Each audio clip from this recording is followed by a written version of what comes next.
Something bad's going to happen at some time to someone in some place, somewhere.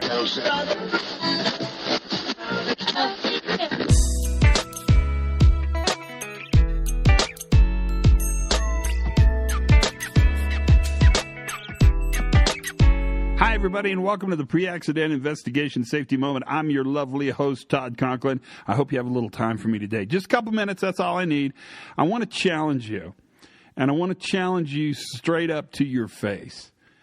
To say something could happen to someone at some time, someplace, somewhere, is not really saying anything. In fact, I'll say it. Vague predictions for accidents, vague predictions for hazards, vague predictions for failure ain't saying nothing. You aren't saying jack squat. Pardon my French, okay? I just said it, pardon my French. What I have to push us to in our thinking is the realization that when we talk of uncertainty, we must use specific terms. Because when you use vague terms to describe uncertainty, you're not really doing anything other than burning air and using calories. Or burning calories and using air, depending on how you want to phrase that. In fact, my challenge to you in this safety moment is pretty simple. We know uncertainty is ahead. In fact, I've told you 1 billion times, we don't really want to predict the future. We're trying to predict desperately the present. Fair enough. I'll do a whole safety moment on that as well. What we want to know, though, is not if something could happen. What we want to know is when something can happen. And one of the ways we can sort of combat this challenge is by stopping using vague terms to describe uncertainty. So instead of saying something could happen, that's vague, say this will happen.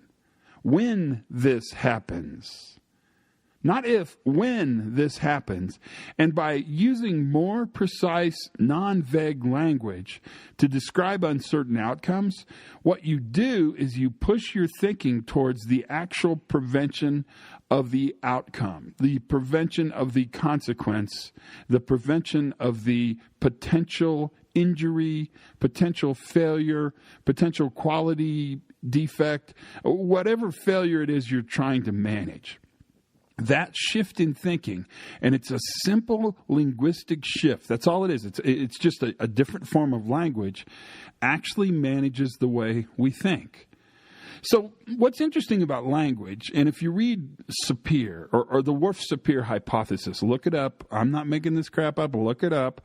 You're going to find that actually meaning isn't put into language. Language actually creates meaning. Now, that's a big thing to think about. But I want you to imagine the work you do and the way we sort of try to predict the potential failure that could potentially maybe kind of happen. When in reality, one of the things we can do is speak about uncertainty in certain terms. That's the safety moment for today. I hope you learned something new. I hope that's true every single day. Have as much fun as you can, and for goodness sakes, be safe.